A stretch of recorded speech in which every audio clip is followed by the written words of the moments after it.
And today we're going to talk about a new way, potentially to you, of running daily stand-ups, daily scrums, where you can run them in 5 minutes or less without the three questions, without status updates, and potentially with much larger teams than you're used to, still in 5 minutes or less. So that's the challenge today.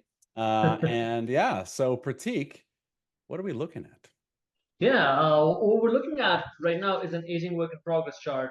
Um, just to go over the anatomy of this real quick, the columns here are very similar to the columns on a Scrum board or a Kanban board. If you use one, you can say that analysis active, analysis done, dev active, dev done, testing done. Whatever those columns on your board are, this aging work in progress chart represents those columns. And the dots on this chart are the stories or the tickets or the epics, whatever you're working on, that are active on your board right now. That's in general what this is. The height of those tickets, that is the most fun part to talk about. How high these tickets are is how old they are, what their age is. So, for example, Troy, you were hovering over a ticket right now that is at 18 days. So it's up there by that 18-day mark. So that's what we're looking at. We're looking at this aging chart that's giving us an idea of what is active with the team right now and how old is this thing that's active. Yeah, great. So how can they use this, Prateek? Well, so usually when you go into a stand-up, and now I shouldn't say usually, 10 years ago, or maybe 5 years ago, or maybe yesterday, Mhm. if you went into a stand-up, depending on where you are, you would see people asking the questions of, hey, what did I do yesterday? What am I doing today? What's in my way? Um, that becomes very person centric. That becomes very I centric. We rather want to talk about this in a team centric way of figuring out what does the team have going on and how can we help those things move forward. If something has aged a lot, like as Troy was showing, that thing was at 18 days, we see another dot here that's at 21 days. These things have aged a lot. They've taken a long time and they're still active. We want to ask the question of what do we as a team do? How do we come together to get these things moving, to get to resolve these things that are taking a long time? Hmm. Things down at the bottom, which have taken 2, 3, 4 days, we really don't need to worry about it. We really need to talk about it. We're getting the job done there. We don't need status on this stuff. We don't need any of that. That stuff's moving smoothly, Yeah. unless obviously someone knows something that needs to be talked about. What we as a team need to focus on are those things that have aged a lot. Okay. And how do we know if something is aged too much? What does that even Yeah, mean? yeah, exactly. I'm hoping some of you already had this question of, something that 18 days, 21 days, is that really a bad thing? Maybe I'm Right. looking at epics that need to last and that I do quarterly planning on. Is that Right. really a bad thing? Hmm. Well, Troy, on the right hand side, if you see that there's a area called done percentiles. Hmm. If you could click, yeah, 85th percentile, sure. When you click that 85th percentile button, you see a line appear on this that says 85% and then 19 on the other end. And it's a little hard to see here, but 85% on one and 19 on the other end. What we have done here is we have gone back to your data from the past, from all the things that have finished in the past, looked through it and said 85% of these things were getting done in 19 days or less. In your data in the past, in this system, Hmm. 85% of things were getting done in 19 days or less. Right. If you could click on 70% as well, and 70% of the things were getting in 14 days or less. Now we as a team can come up with something called a service level expectation that says, hey, we are going to target that 70th percentile or the 85th percentile and say, we get things done in 14 days or less, or 19 days or less. Most things. Some things Yeah. obviously take long. Now we have an idea of if a dot here is approaching that line, we can have the conversation. Hey, what do we need to do about this? This thing's getting a lot longer, taking a lot longer than we expected it to. How do we address that? Let's say that this was our team, Mm-hmm. and our SLE was the 85th percentile, And we really wanted it to be more like what's the 70th is, but obviously we can't just say that we can do that 85% of the time. We have to prove that, right? But our goal is more or less to be under 14 days or less, ultimately. If Mhm. this was our stand up and we had, let's say, even a large number of people, more than 10 people, maybe 20 people in this team, uh, how can we execute this exact meeting in 5 minutes or less? What would you say? Let's say our SLE is at that 85th percentile. There are two dots on this chart. The highest one in dev done and the highest one in analysis done. Those are the two that look like they're not flowing the way we expect them to. Hmm. That look like they're going to take longer than things have taken, and 85% of what things have taken in the past. We as a team need to have the conversation about those two dots. Yeah, And it's not a conversation of, hey, Troy, you're working on this. What's happening here? It's more of a conversation of, Troy has been taking the lead on this one. How do we help him get this thing through? What do we as a team need to do? What help do we need to get these through? right.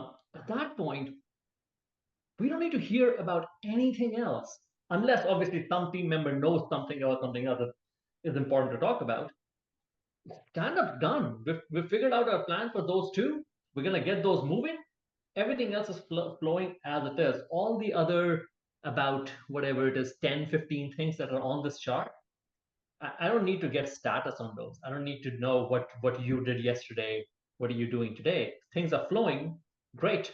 Let's move on and actually get back to work. Right. Prateek, you're talking about running a stand up purely based on the flow of work. That's the discussion, Yes. right? How is the Mhm. work flowing? What are the problems we're seeing? And using the aging work in progress chart to identify current problems and even potential issues, right? Mhm. And so obviously, this one is approaching the SLE or approaching that 85th percentile.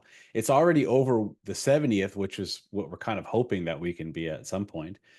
So really, as Pratik is mentioning, these two bullets are top of mind for the conversation, right? Mhm. And in fact, you can see this one in testing, which is obviously from a process perspective is closer to done than the other items. So obviously, this is one you probably want to talk about. But how about this one in Dev Active, which is already 10 days old, right?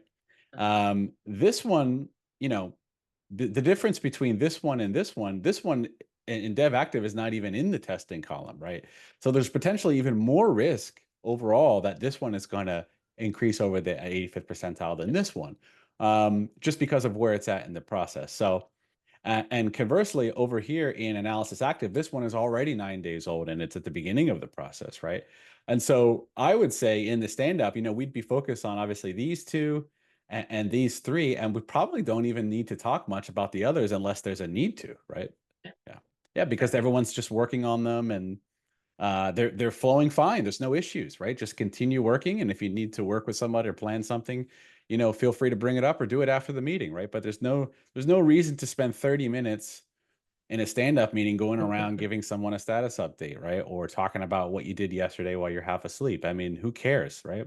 So yeah. And if we do it this way, Pratik, we're really focusing on finishing work, right? Really, Mhm. ultimately, that's what we're talking about. Actually finish the work because you can't realize any of the value until this stuff is finished, and you can't really get true feedback on it until it's finished. And so because of that, finishing the work should be the most important topic. Yeah. If someone wanted to learn more about this, if we've piqued someone's curiosity, what should they do next, Pratik? Yeah, if you are interested in these flow metrics and how to use these in the context of your team, check out ProKanban.org. Lots of classes and trainers and free materials there as well, which can help you learn about this. Reach out to Troy, reach out to me, reach out to any of the trainers at ProKanban, and we can definitely help your teams get up to speed with this. In my opinion, this one chart, this one practice by itself is a huge return on investment. Yeah. Instead of a 15-minute stand up, which kind of gets you nowhere, Hmm. to a 5-minute stand up that creates actually the plan and action plan for how we get stuff done, that in itself is a huge ROI. And I think that's the key there, Pratik, is by executing the stand up this way, Not that you can't create an actionable plan without this. I mean, you can, of course, but this is just designed intentionally to actually create the plan for how to keep value flowing or get it back on track, right? One last thing I want to bring up. This is just an extra. You may have heard people say that you always walk the board right to left. And those would be people probably with a Kanban background or mindset, right? That's where that comes from. And the philosophy behind that is stop starting, start finishing. Really, that's what we're talking about. So the philosophy is good, but if you were to simply walk the board right to left and prioritize that way without this kind of view, you'd be focusing on these two items here and potentially not this and probably not this at all. Really wouldn't be your main focus, right? So we're kind of shifting the focus into really preventing things from taking a long time to actually delivering things because each one of these blue dots is an investment. We're spending money on it, right? And we're expecting that there's some return on investment for each of these blue dots. Otherwise, why would we spend money on it? So the longer it takes, the longer we're delaying the feedback, the longer we're delaying the potential ROI for those things, and also the more risk we're incurring for things like releases and delivery. So yeah, focusing on work item age is a really, we could call it a hack or whatever buzzword you want to use, but it's a great way to actually get stuff done and build predictable systems.